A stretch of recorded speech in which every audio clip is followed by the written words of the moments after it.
डाकती। मु प्रभु जगन्नाथ भक्त। मु श्रीमंदिर सिंहद्वार पहरा दिए।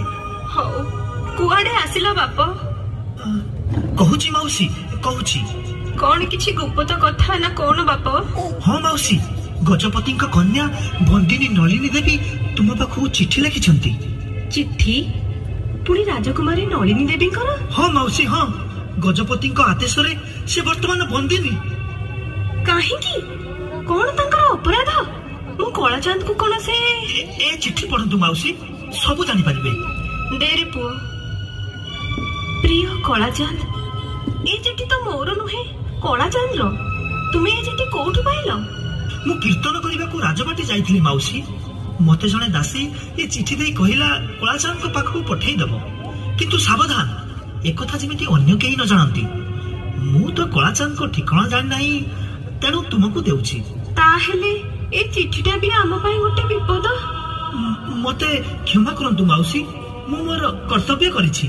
राजकुमारी को चिठीटा को यथास्थान रे पहुंचाई देछि। मु जाउछि मौसी, जाउछि। हे प्रभु जगन्नाथ, कौन तुमर उद्देश्य?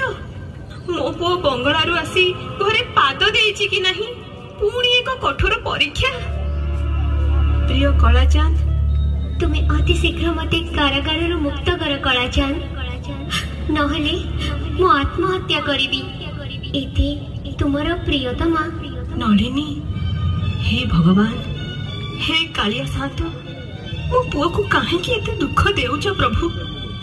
एते विपद रे पकाउछ? कौन करिछि से? तिलोत्तमा को ए माने बंचेई देबेनी, जमा बंचेई देबेनी। कौन हैला मा? कांदुछ काहेकि? नाही बहु, से किछि नह।